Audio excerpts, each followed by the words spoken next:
Welcome back to Thisday Live, the Sunday talk show here on the Arise News channel. Still with me in the studio, I have Yemi Adamolekun, Executive Director in Office of. Chike Ogia is also here, former Commissioner for Information, Delta State, Professor Victor Ariole, Professor of French and Francophone Studies, University of Lagos, and Wale Gomez, Managing Director at Winshaw Financial Services and Quant Capital Limited.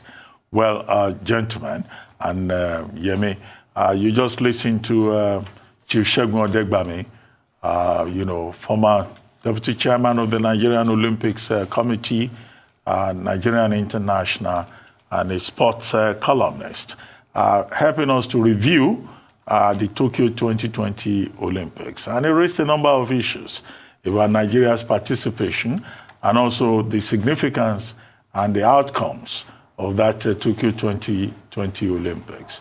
Chike Ogia, let me start with you. What are some of those key issues that you think we need to further focus upon? Well, thank you, Ruben. Thank you for having me. Our country is very different because I saw when big sheikhs, as we call him, left the studio now. And all the young people here, I didn't even know if they realized that, that was a national treasure. If it was some other country, maybe they'll be running after him, trying to touch his shoes or his shirt or something, But, it's a pity. That's just how we are here. But basically, I listened to what Segun had to say, and he is someone that has seen it all, done it all at the highest level. These are the pace setters for anything about sports.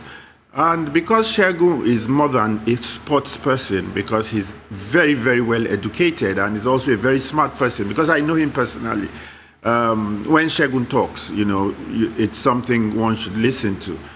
And looking at everything he said, I think the major aspect of what I take from it is something I've always known anyway about Nigerian sports. And that is that there is no way we'll be able to develop our sports with the kind of sporting architecture we have in the country. The ministry, by the way and manner it has been set up, is political. So whether you like it or not, you're just going to have a political head there. He might not even have a clue about sporting events, either whether games in terms of games that a lot of people are collective players or single events like in athletics and all of that. He's just someone who has been put in there by the system, to look after the place.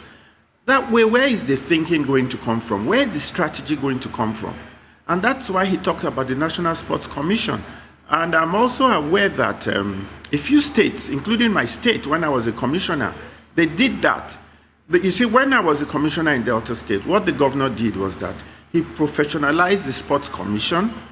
He was the one that was like the commissioner of sports, so to speak, because he was the one that brought their memos to council. And that way, it got expeditious approval for most of the things that needed to be done. And he left somebody who happens to be the chairman of the Nigerian Football Association today, Amaju Pinnick.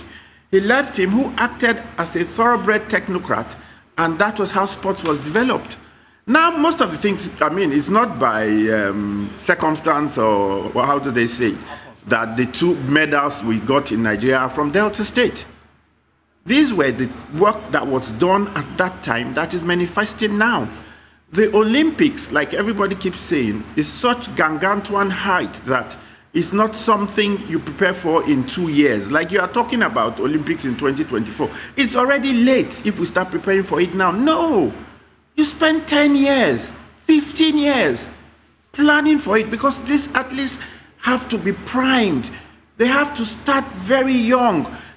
What they eat, where they go, how they live their lives, the kind of training they get involved in.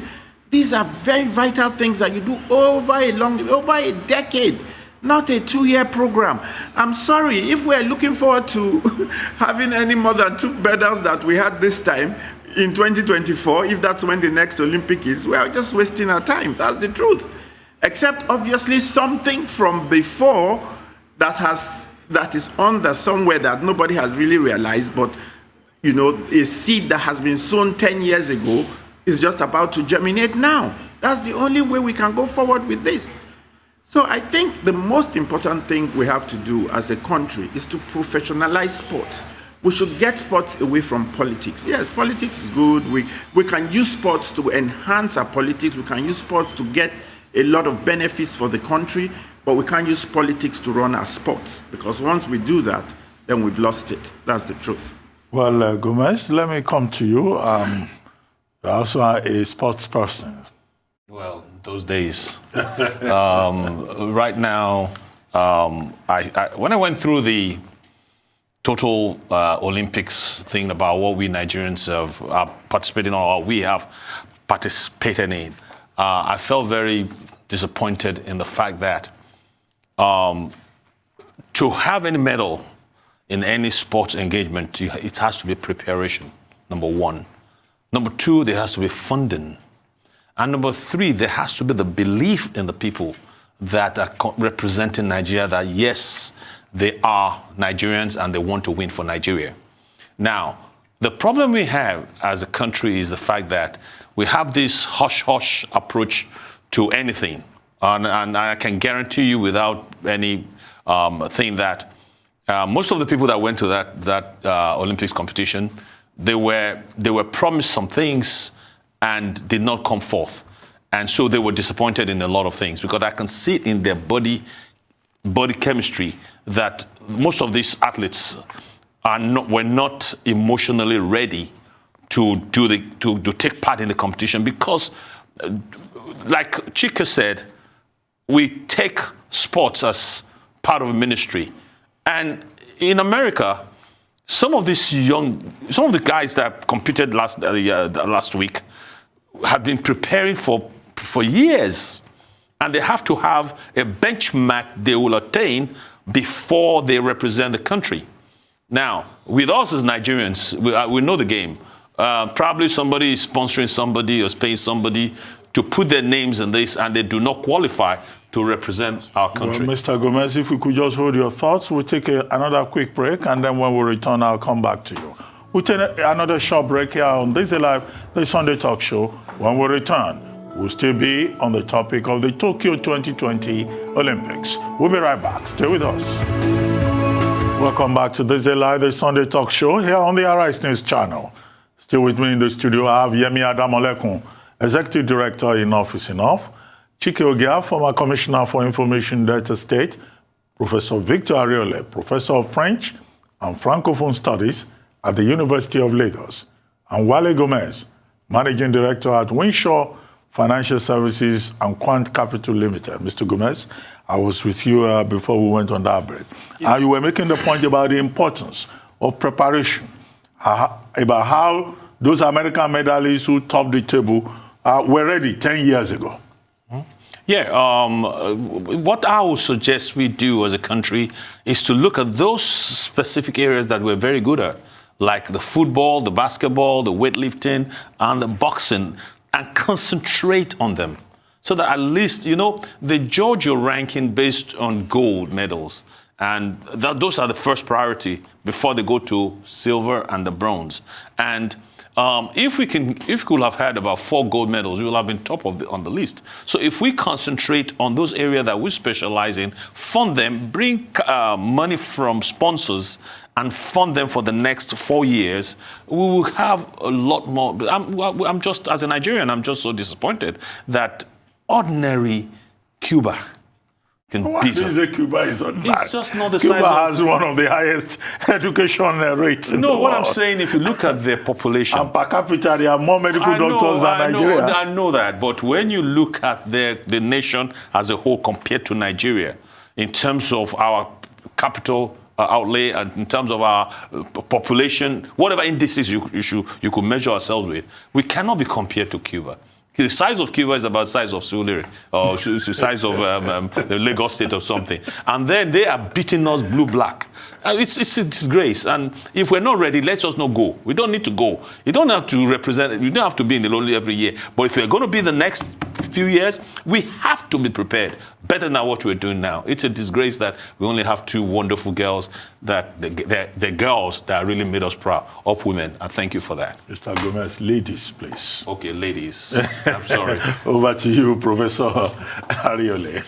Well, I quite agree with Segun Odegwami on making effort not to continuously being an exporting nation of raw materials, because we have been exporting our raw materials since ages to develop other countries in the West.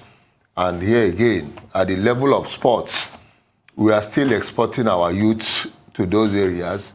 They can only perform for Nigeria if they find themselves being well taken care of outside Nigerian shores, which is something we have to rethink about. And in this case, I'm really worried about what the sports minister is doing, because I expect anybody given responsibility in the administerial level to somehow prove him or herself. Because the president cannot be all everywhere, but somebody should be there to see how we can boost the images of the function given to him or her. And here again, Nigeria coming 71st, 4th out of the whole lot, and seeing Kenya and Uganda performing better than Nigeria. So, I mean, we know that youth-wise, if we are to really demonstrate how strong or how worthy our youths are, there is no way Uganda and Kenya should be the best in Africa. And we have now seen it that they are able to prepare themselves 4 years. And it's a global competition that is like where you showcase your youth every 4 years to let the world know that this is where your youths are. It's not just mere participation like Odegbami said, you participate when you don't have what to do. But when you have already participated once, the expectation is as you go on participating, you improve on yourself. And that improvement also is something to be ranked, because every move you go, every year you go, you try to improve on yourself and you let the world know that your youths are not lagging behind. But as you move on and you keep on lagging behind, coming 74th, no gold at all attached to it, is very, very shameful. And Nigerians should really look into that and know that next 4 years, which is 2024, as they say, we should really be better off than what we are here now. Okay, Yemi Adamolekun, thank you for joining us. We've been discussing the Tokyo 2020 Olympics, and I'm sure you listened to Chief Segun Odegbami and his comprehensive review of the Olympics. Your take with regard to his submissions. Thank you, and good evening, everyone. I really enjoyed your conversation with Mr. Odegbami. It was a very easy conversation, and it was nice that you had read his article. So thank you for that. So, well, Mr. Gomez said China was a Cuba, but I guess Nigeria is the very definition of the fact that size is nothing. Like, we're just, as people say, we can be big for nothing. Yeah, we're large, we're 200 million plus, but our output doesn't quite reflect that. We're the country with the most number of black people, largest black population, all the intelligent people that we have inside and outside doesn't quite reflect in the way we're governed and the outcomes that we have. And the truth is, I mean, everybody has spoken about the challenges and what needs to be done. Again, as Mr. Odegbami said, sports is just a reflection of Nigeria's dysfunction, and our structure is not designed to produce the outcomes that we want.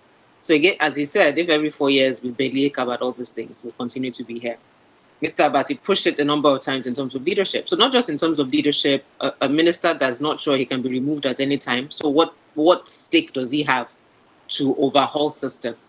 Civil servants that are there that know the ins and outs of the ministry better than he will ever do. A structure that has institutes and all sorts of different arms that no one really knows how they work together, or they're designed not to work together. So they're dysfunctional. So until we're ready to deal with these things, we'll still be here. But there are two things that he said that I thought was a bit interesting. So he talked about the fact that we've exported our talent as well. So when Europeans came to colonize, it's an extractive relationship that we have. So they extract cocoa, turn it into chocolate, and we buy it. They're extracting our athletes, turn it into athletes on the international stage, and we clap for them. But I do disagree that because they are able to play for teams in anywhere in the world, really, Europe, wherever, that is a sign of, in a sense, almost that racism is not as bad. Maybe that I misunderstood him, but that is just a sign of acceptance. Can we all get along, kumbaya? But the recent finals in England showed very clearly that that's not the case. When we do well, we're clapped for because we're okay and we can be managed. But when we don't do well, easily that sentiment can change.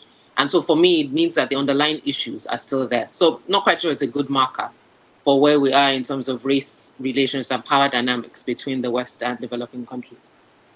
And then lastly, I think it does speak to what Nigeria and the continent has to offer when people are willing to play for countries they've never lived in.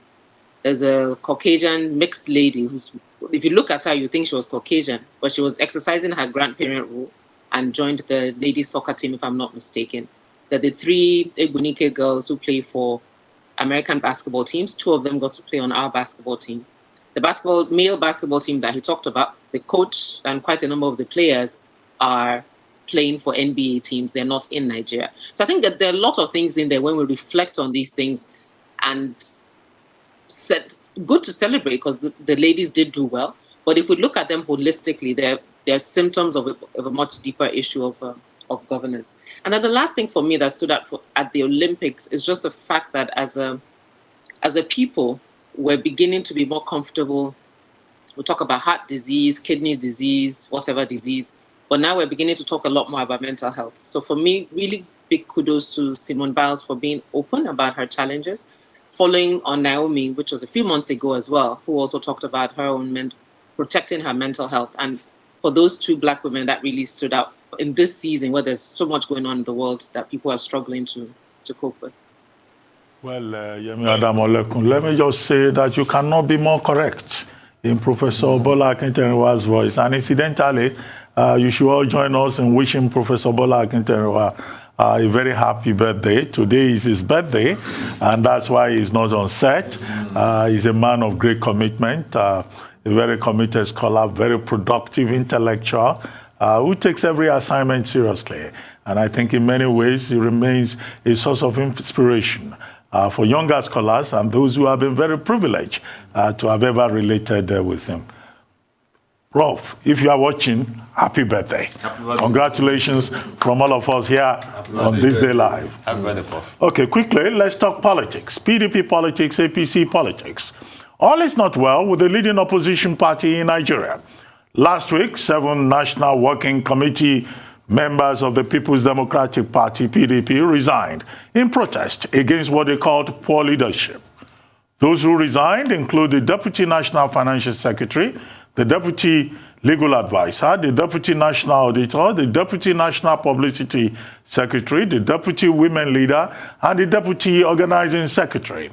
Their resignations come amid defections of major stakeholders in the party, further deepening the crisis.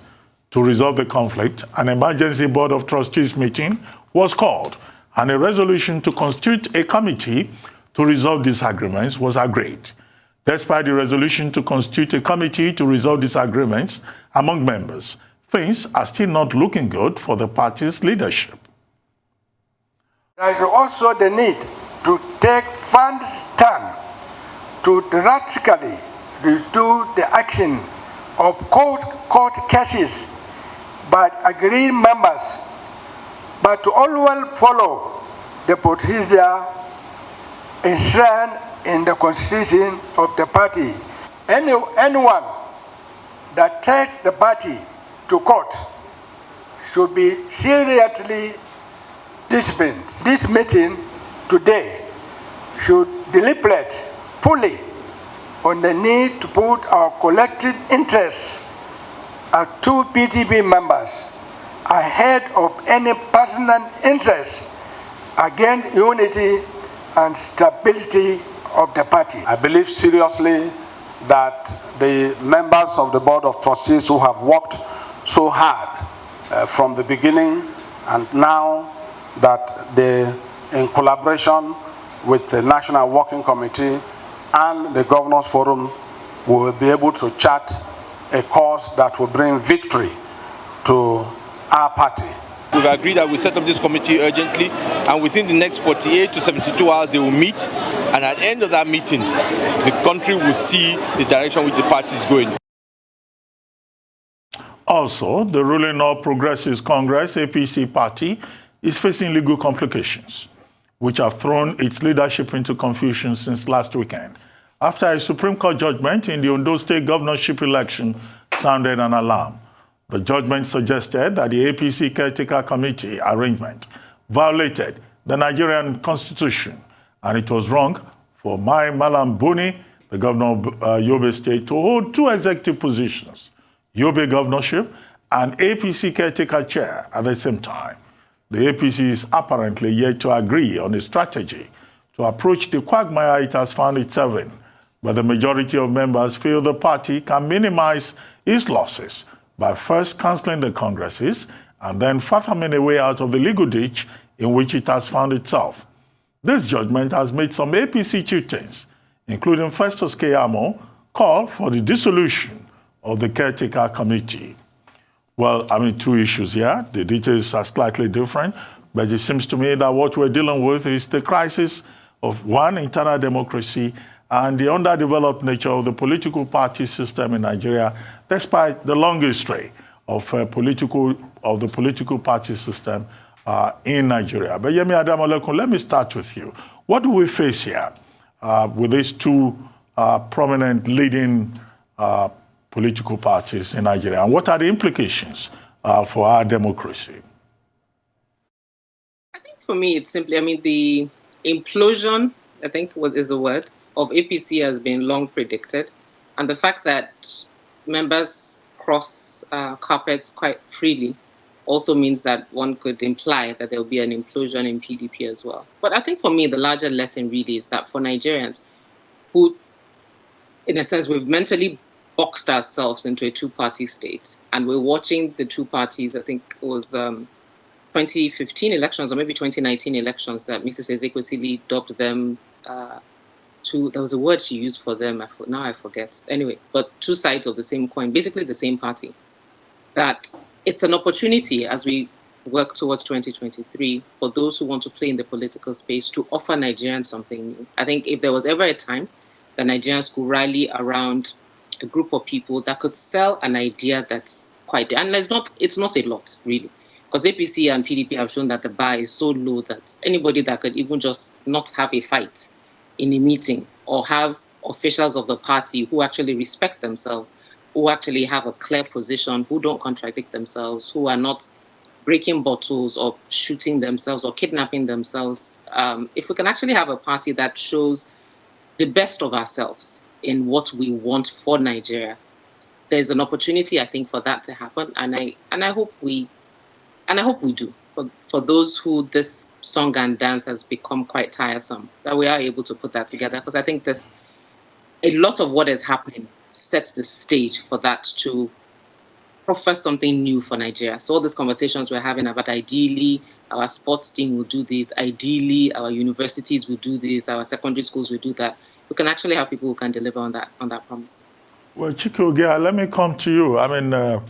Yemi Adamolekun has talked about the issues, but in terms of the details in the PDP and the details in the APC, are we actually dealing with the same things? Well, excuse me, what I think is happening in the body politic is what I would personally call a comedy of ironies. Why do I say comedy of ironies? Because there's a party that's been used to winning, and all of a sudden it failed, and it cannot manage that failure. Then there's another party that had been used to failing, and all of a sudden it wins, and it also cannot manage, winning. And that is basically what is happening in Nigeria, and that tells you about the kind of politics we play in Nigeria. And since, what we do here is devoid of any kind of ideology, it's just people looking for platforms to get power and do what they need to do to fester their nests and all that kind of things. Of course, there are one or two isolated cases of smart people getting into office and leaving one or two things behind as legacies, as you can see in one or two states and all that. But basically, in the main, our politics is without ideology. And that is why I think what Yemi was trying to say earlier on, she was trying to talk about two sides of a coin. Somebody actually put it even more aptly. They said there were two hands of a leprous body, you know, the PDP and the APC, because you find out that people go to bed in one of the parties and wake up in the other party. Contrary to what a lot of people are thinking, that we are running a two-party state, in fact, what we are clearly looking at and what is facing us as an existential crisis in our body politic is that we are drifting slowly but steadily into a one-party state. Because somehow or the other, I think it has been recognized by the APC that they have not done well at all for the people. All the indices are there, whether it's in terms of the economy, in terms of poverty, in terms of unemployment, in terms of, you know, development, all-round development, whatever social factors you want to use, power, you know, everything. The country, I mean, then of course, the most important being the situation of the massive insecurity we are facing in the country at this time. But somehow or the other, I think they believe that the only way they can get out of this is to turn Nigeria into a one-party state. And again, my people in the PDP, like I said, who are not used to handling defeats and being starved of being the controlling party, have fallen so easily into having to fall for the bait of what the APC is doing. And that way, you know, they start telling you that how long are we going to wait for? Are we going to die of starvation? And you see them crisscrossing. Of course, a lot of the governors themselves, you know, they can use instruments of coercion of state, you know, to threaten them. And you see them all crossing over. There are others that they are promising, giving them all kinds of Greek gifts and telling them that you'll be president or you won't be president and all that kind of thing. And they are also falling for it. You know, so the whole thing is that the whole body politic is just jaundiced, and, you know, that's why some of us cannot even comprehend, you know, what's going on in that whole space. And we had to vacate it all together. That is the truth. Okay. Mr. Wale Gomez, your turn. Chikogia said PDP is his party. I know you are in the APC, right? No, I'm not in APC. You are not in APC? No, I'm PDP. Oh. Anyway, what's your take on these issues? Thank you very much for this question. My take is this, that one party is having a family issue that they're grappling with, which is the PDP. And my other take is that the APC have a form of implosion coming up from their system. I'll start from the APC quagmire. The structure that they have in there, if APC were PDP and APC was in government, or they're in government, INEC will have done something, because most the party does not even have how would I call it? National Working Committee. They don't have a BOT. They don't have all the structures that is needed for you to be a political party. And the Supreme Court judgment now is coming to fore to let them know that, hey, a person cannot be an executive, two executives at once. So they're doing something that is, and it's a Supreme Court judgment that cannot be appealed.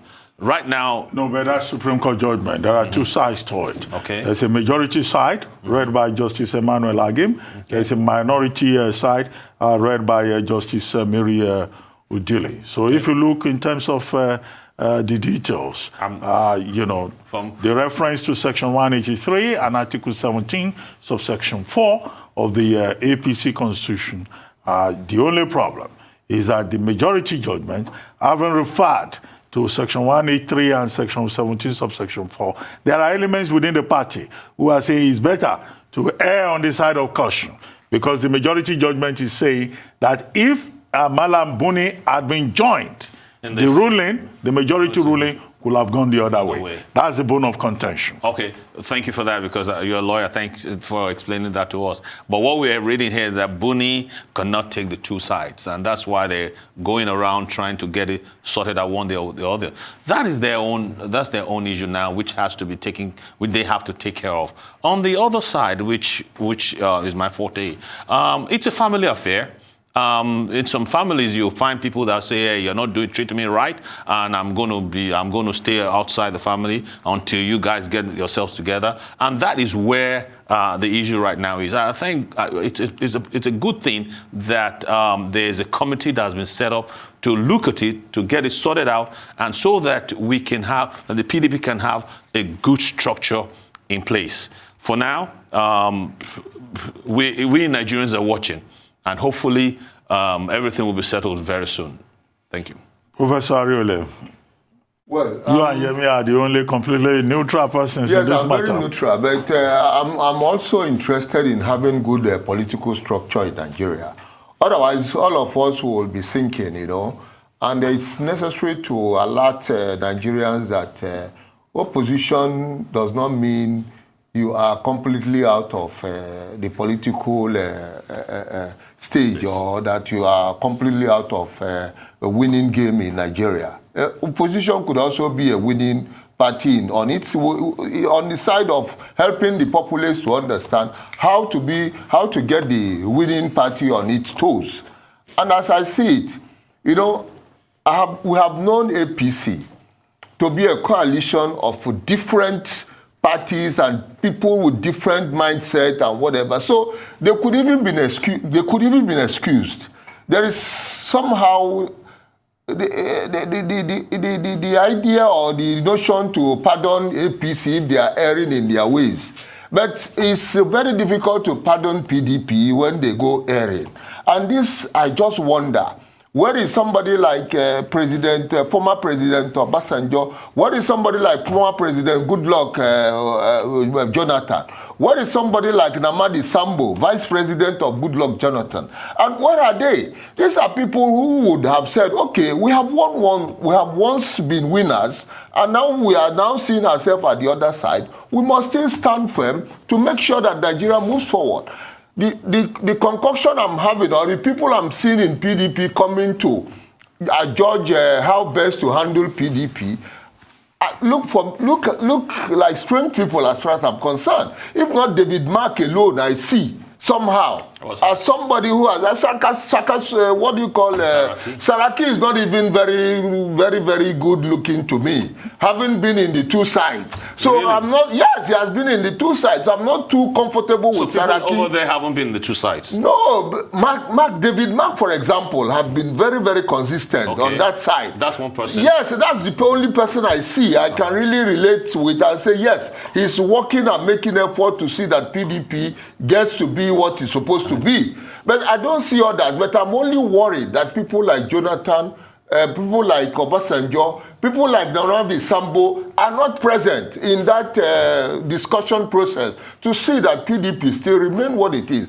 And that is where I agree with Dr. Abati that it's completely an underdeveloped set of political party system in Nigeria. Are we still going to be underdeveloped, having witnessed democracy for almost 20 years and above? Something has to be done to really straighten PDP, and I expect PDP to be really straightened because they have higher stake in the democratic process as of today. Having been in presidency for 18 years or 16 years, they're supposed to come up and stand firm, not Wike and Secondus type of hijacking PDP, and other people are looking from the wayside and say, oh, let us see who they are going to bring up as president. Because that's all PDP is waiting for now. And after using PDP as a president and you jettison PDP, that makes a nonsense of the whole party, a political party development system. And somebody should stop that. And I expect it to be stopped. Okay, before we move on to the next topic, maybe I should make a number of clarifications. First, President Olusegun Obasanjo withdrew from the People's Democratic Party I'm not long worried ago about that. and said that he would rather serve Nigeria as an elder statesman on a non-partisan basis. The highest decision-making body in the PDP, as we know it, and also in the APC, is the Board of Trustees. And all of these persons who are in the Board of Trustees, they are stakeholders, they are part of this process. But I think we can occupy a higher ground by making the basic points. The political parties in Nigeria are designed as special purpose vehicles, which is not good enough. And we can raise the question, at what point did this become the case? Because in the First Republic, in the Second Republic, we had political parties with character, political parties that were driven by ideology. But all of a sudden, we have now found ourselves many years after the return to civilian rule with political parties that are driven by the politics of money, godfatherism, and also individual egos. As we have seen, not just in the leading two political parties, but also in the other political parties. The question now is, how do we rescue the political party system in Nigeria? How do we use those political parties to deepen the democratic process? How do we ensure that it's the people themselves who own these political parties and not godfathers, money bags, or persons who are committed to that popular thing in Nigeria called stomach infrastructure? And as I said, it's not just the two major political parties that fail in this regard. Even smaller political parties fail in this regard. In itself, in that regard, a reflection of where we are as a country and as a people. So I think we can stay with that, higher ground rather than deal with basic issues about personalities. But let's move on to our next topic. The Police Service Commission has suspended Deputy Commissioner of Police Abba Kyari and replaced him with Deputy Commissioner of Police Tunji Diso after U.S. court documents linked him to a self-confessed international fraudster, Ramon Abbas, better known as Oshpopi. Inspector General of Police Usman Alkali had recommended the suspension of Abba Kyari to allow for an independent investigation of the allegations against the officer. Oshpopi alleged that he bribed Kyari to arrest one Vincent Chibuz, a co-fraudster. According to the Instagram celebrity, he gave Kyari money to apprehend and jail one of his rivals in Nigeria after a dispute over a $1.1 million scam on Qatari business people. But Kyari has since denied any wrongdoing. Chike Ogian, let me start with you on this. What do you want me to say? That Nigeria, we keep looking for heroes, right? Yeah, that's the story of our lives here. Isn't it unfortunate? Here was a man we felt was one of the few bright spots. I mean, I had followed some of the many, many heroic acts he has put up in the past. And you see, people like Abba Kyari, are supposed to be the signpost of what the true Nigeria should be like. Because you see, when Abba Kyari was doing those exploits, nobody remembered he was a northerner or he was from the south, or I don't even know what state he's from. I just knew that there was this great Nigerian policeman who was heading the Inspector General Response Team, or whatever they called it, and he was busting crime left, right, and center, putting his life on the line. I remember one very notorious armed robber / kidnapper / maybe serial killer, and whatever it is. What did they call his name? Wakame or something, somewhere in the middle belt, who was even killing policemen as well and doing all sorts of things. And Abba Kyari finally got this guy after there was obviously some insider trading with him and policemen. Because, of course, some of these notorious criminals, for them to even get to that level of crime, that means they have people they work internally. And that's what must have made somebody like Abba Kyari's job even much more, difficult than can be imagined, because he had to be going inside and, I'm sure, busting his own system. And then this, how so unfortunate. I think it's a lesson. We can't sit down here and just sit on the moral high ground and keep pontificating, because we don't even know what the issues are there. as far as we're concerned, these are policemen that the welfare system has failed them, everything, nothing. You know, they are just a microcosm of everything else in the country. So as much as I feel very sad that this has happened, I hope even the person replacing him now can see what has happened. I hope all the other officers that we look up to do the right things can also see, because it is a choice. You have to make the choice whether you want to serve the country, especially in the capacity of law protection and all of that, or you stand by the wayside and then you can keep doing whatever you want to do.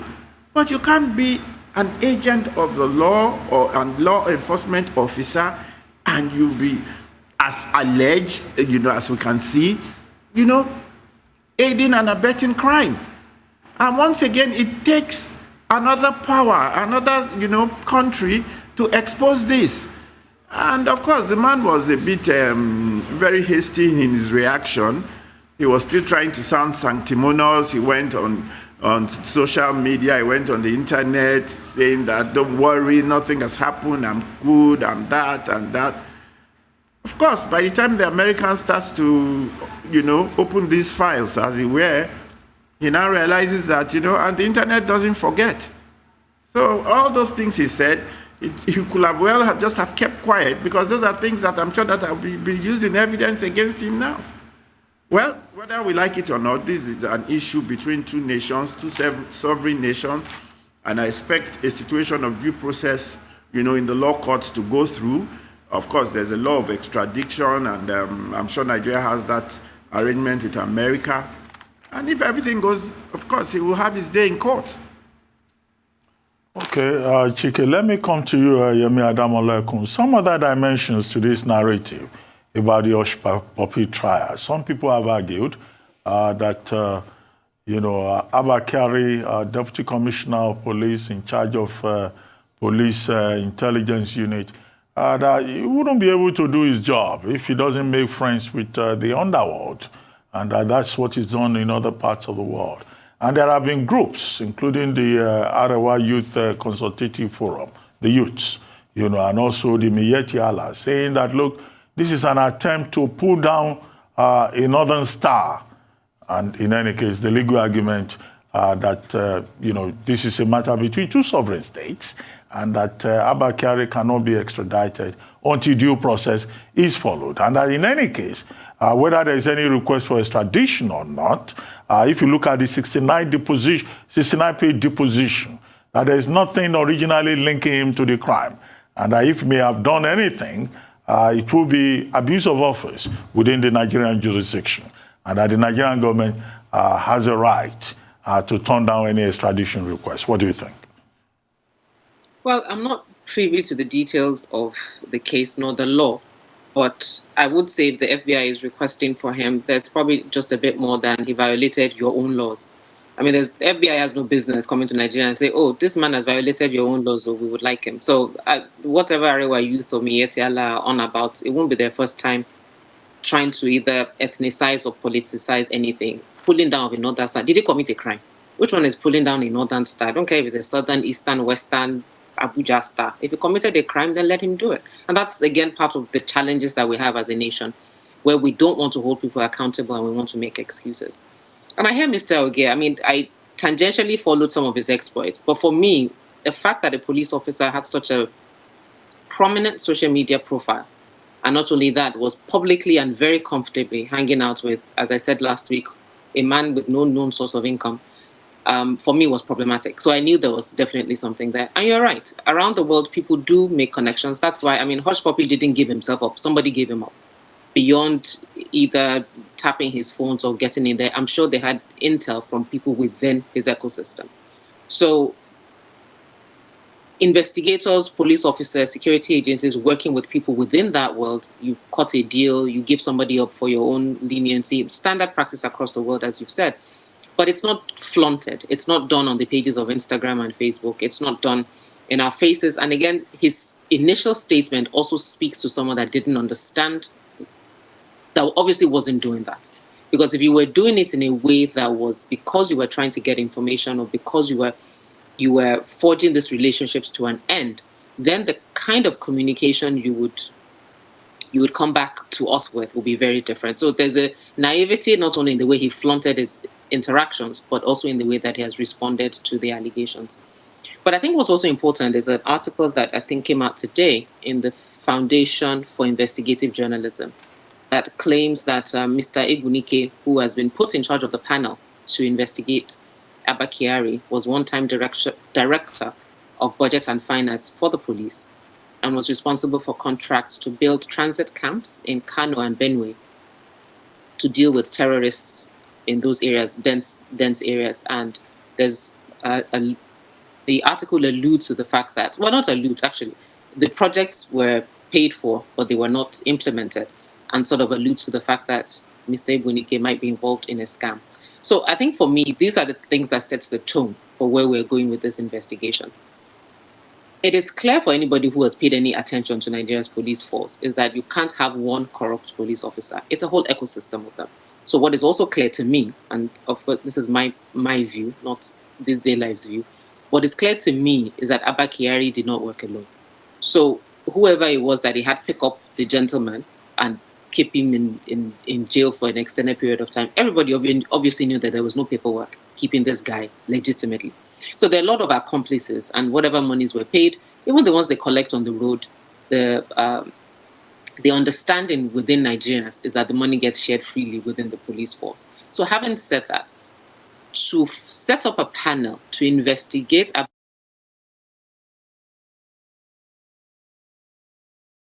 Oh, what happened there? Hello, Yemi Adamalekun, are you still there with us? Okay, Yemi Adamalekun, we'll come back to you, but while we're trying to reconnect with Mr. Gomez, your views on this. Yeah. Super cop turned super tailor, turned super villain in the eyes of the public. And what should Tunji Diso, who has been promptly appointed to replace him, what should he be doing? What lessons should he learn going forward? Now, going forward, starting from Abba Kyari, we all presumed at that time that he was a super cop in the trajectory of being one day our IG for doing a wonderful job, not knowing that some things had claimed to have been going on while he was busting people up and down. Now, FBI will not ask for this person if they do not have a very concrete evidence that he has done something wrong and they need to investigate further.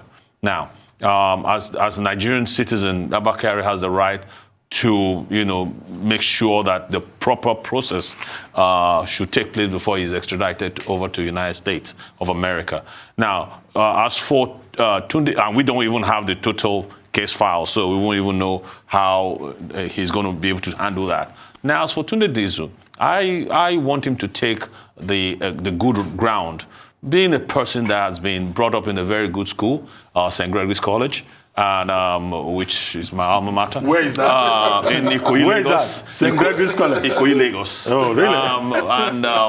He was brought up well, and I'm sure he will not go through the way of the presumed Abba Kyari, the super cop. And I think he will do a good job. And he has seen what has been laid down for whatever, and he will make sure that things are done properly. We've got a lot of super cops that came out of that same school, and we were trained to be very perfect, and it's going to be very good. I promise you that. Olakwini went to St. Gregory's College, and he went to St. Gregory's College. I went to St. Gregory's. We're perfect. Oh, so this is about your alma mater. Yes, look at him. He's a serious-minded person, and we're very, very serious-minded, and I'm sure he'll do a good job. He will not disgrace us. I'm sure Abba Kyari's colleagues will also claim that he went to a very good school. All the other schools are not approved. Only Greg's is approved. Well, Professor Arele. I really get worried by Abba Kyari's either telephone or WhatsApp or whatever discussion or exchanges. But for intelligent person or somebody in intelligence unit, it's not expected. Just like you said, such people in other realms interact with bad people, and sometimes even pick those bad people to help them in their investigation. We know it happens in US, it happens in Canada, but they do it in very intelligent manner, in a sense that you won't know that, or you won't expect them to be the sole ownership of what they are doing. They will spread it to an extent that other officers will also be aware of what they are doing.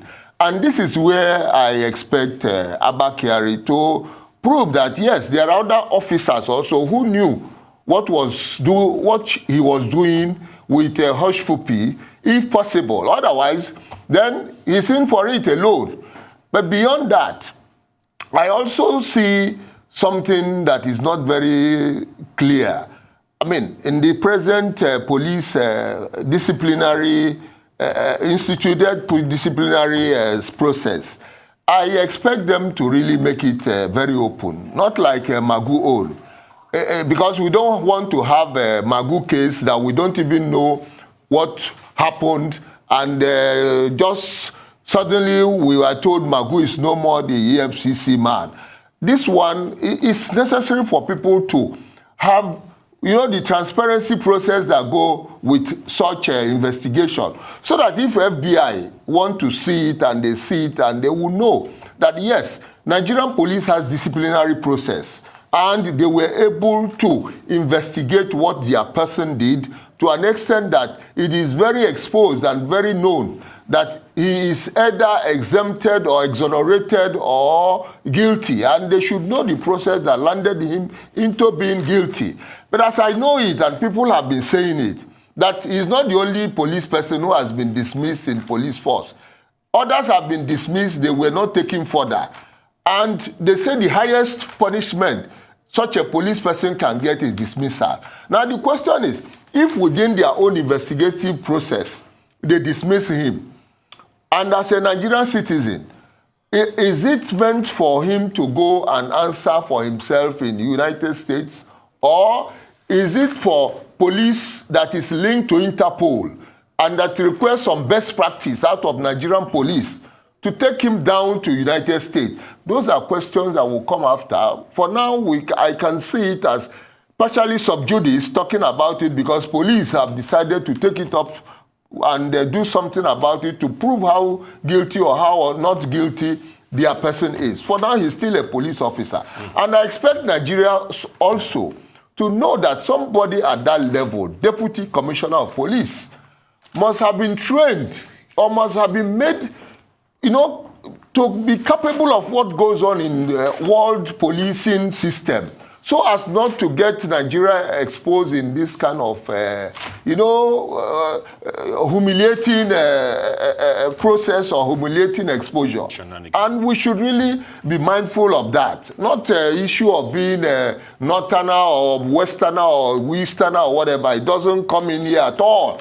Here, Nigerian image is at stake. And something has to be done to prove that the process that took him out of police is transparent enough. And that is based on what they are doing now as the investigation process. Well, Prof, I get your point, but this is a matter of overriding public interest. We're covered, by privilege to comment on it, and we'll continue to do so. But Yemi Adamolekun, we lost connection with you there. If you could just conclude your thoughts in less than a second so that I can take the next topic. Sure, thank you, and my apologies. No, I was just saying that because of the ecosystem, it will be very difficult for there to be an objective investigation done within the police, and that's why some people have called that it's done by external parties. Okay, well, so we can move on, therefore. So let's go to Ghana. Ghanaians kicked off a series of planned protests aimed at pressuring President Nana Akufo-Addo's administration to do more to create jobs for the youth, improve healthcare and education standards, and bring down living costs. The demonstrations have been organized under the social media banner, #FixTheCountry, and the protesters were joined by thousands of people wearing masks and carrying placards who marched on the streets of Accra, the capital. Before they can give you job. Why? Why? So the government is building 1 million jobs jobs for the youth. What? Where is it? Where is it? Where is it? Have you seen it? Have you seen it? Where is it? Tell me, where is it? Where is it? Where is it? Tell me. Tell me. Dr. Williams sat on this TV station and said there's an uprising coming. Now, if they read the youth, we don't have anything to feed on. They're going to feed on them. Because if you die, we have nothing to lose. They have the big companies, they have the big churches. So we start feeding on them. So they should fix the country now. They should help They should help Apostle Safo. Akufo should help Apostle Safo. Please kindly wear your mask. So you are here because of a break? Yes, because if anytime I'm a farmer. And anytime I harvest my yams, the yams will get rotten because when you want to cross the river, you can be delayed for more than 2 days before your yams can become to Accra. There are old ladies all over. They crying foul, calling on government to fix the country. Okay, Ghana looks like it's in the eye of the storm since President Nana Akufo-Addo won a second time in office with a very narrow majority in parliament in November 2020. His government has been accused of authoritarianism, brutality, and insensitivity to the people's concerns. All of these have been accentuated by the increase in fuel prices, by rising inflation in the country, and also by the executive bills supported by the government and the religious wing, prescribing jail terms for persons, who are classified as sexual minorities, specifically the LGBTQ plus community in Ghana. And since May, the people have been protesting. They've been joined by the opposition. They've been joined by the unions. Well, Professor Ariole, will you say that the government of President Akufo-Addo is insensitive to the people's concerns and is not managing the situation well? The people are on the streets. They say, fix the country. You know, the Ghanaian youths, they are gentler than Nigerian youths. Yes, I should know that. And I expect Nana Akufo-Addo to intervene quickly, because you see what is happening. Some people wouldn't know very well is that you see they are not like Nigerians, where in their own realm is a matriarchal system that dominates. People won't think it that way, but matriarchal system dominates in Ghana because the Ewe and their core people are the basically majority, and they are also in power. And any time the northern people take power, like when Liman took power and Rawlings intervened, Liman's power period or tenure made Ghana a disaster. The same thing John Dramani Mama that just gave power to Akufo-Addo is also somehow a very delicate moment for the Ghanaians. And it's the opposite side, like Nigeria, you know. Whereas in Nigeria, it's more of the northerners having power. In Ghana, it's more of the southerners having power. And their youth also are very, very concerned. The Ewe and Akan youth, they will do everything to make sure that it works very fine.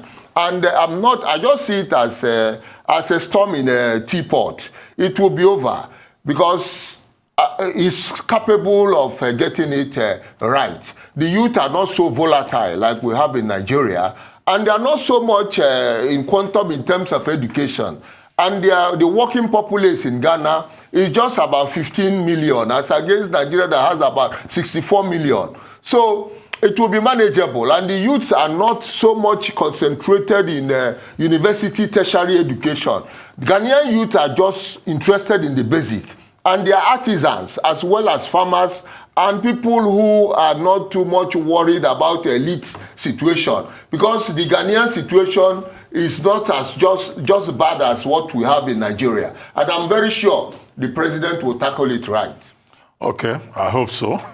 Mr. Gomez, do you agree with Professor Ariole? I want to be optimistic, as our prof has just said here. Like he said, Ghanaians are more subtle than Nigerians. And if what what we're seeing on the social media and everywhere that Ghanaians are protesting, the level of pain they have been through for them to come out must have been so high. And I suspect the president of the country will know that this protest was out of character for Ghanaians. So many economic indices has made them come out to force their right on the president. And there's nothing as good as taking over your rights and letting people know that you have a right. And I wish them the best in Ghana. Well, I don't know whether the two of you are not guilty of mischaracterization of Ghanaian youths, because the youth protest in Ghana, looks like it's of a very strong variety. And I guess the government provoked them by reacting, killing some of the agitators, and also telling the Ghanaian youth to say, fix your attitude, fix yourself, instead of listening to the issues being raised. Yemi Adamolekun, what do you think? We have just about 5 minutes to go. Thank you. And I like your intro that the two gentlemen were probably mischaracterizing. Look, no matter how, it's a popular one that Nigerians are aggressive and Ghanaians are docile, quote unquote. But I think ultimately what we need to take that lens a bit broader and look about what's happening on the continent generally. From South Africa to Zambia, to Nigeria, to Uganda, to Kenya, now to Ghana, even Senegal. Senegalese protests have been going on for a number of months. The truth is, as long as we continue with a governance structure that does not deliver benefits and does not provide social services, and an age that technology has made information accessible, that's allowed people to understand more, see more, that these protests will continue. So it's not a matter, and I was quite tickled by the characterization of Nana Akufo-Addo, who would look at the youth and be like, oh God, for them to protest, things must be really bad. As if he doesn't know, or as if a lot of it is not of his own doing. He's not shocked to know, he's surprised that the youth are protesting. And as Dr. Abati said, they have responded in force. And similar to Buhari, who blames the youth for lack of foreign direct investment in Nigeria, Nana Akufo-Addo is doing the same thing. But the day of reckoning for our leaders are here. And I think the opportunity that young people have beyond the protest, beyond the agitation, and beyond taking the issues, making the issues public, is then organizing beyond that to then, in a sense, take power. And that's really where we are. So it's quite interesting. The continent will shape up one way or another.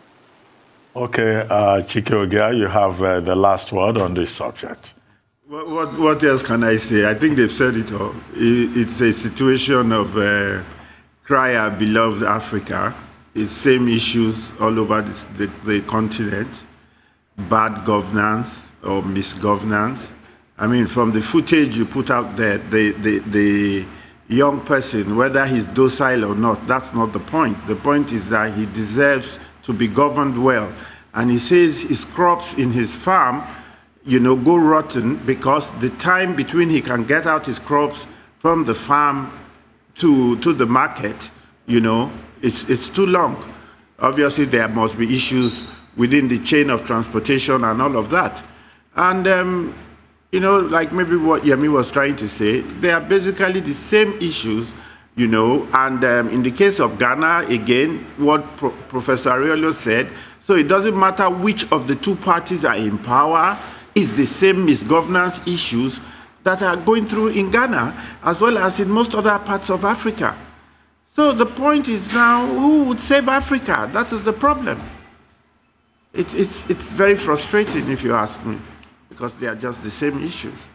Well, the young people are saying that in Ghana are saying corruption buries poverty. They're asking President Nana Akufo-Addo to fix the education system. Ghana is ordinarily a very stable country, stable democracy, hitherto used as a fine example for Africa. But here again, we see that in the case of Ghana, there are concerns about poverty, corruption, education system, the rights of sexual minorities, driving the people onto the streets of Ghana. And the Ghanaian youth behaving like NSAS protesters in Nigeria and saying, you either listen to us or this protest will not end up. I share your view that indeed this is a signal, not just for Ghana or President Akufo-Addo, but also for other African leaders. So thank you very much. That's where we end it. Professor Bola Akintanewa, if you are still watching, We wish you indeed a very happy birthday. You had said you want to spend today, just reflecting on your life so far. But don't worry, you've done so well. And we wish you long life and more prosperity. Not prosperity, more prosperity. Thank you. You've been watching Thisday Live, the Sunday talk show here on Arise News. I'm Ruben Abachi. From our entire team here in Lagos, it's bye for now. And thank you very much for watching. We'll see you again next Sunday.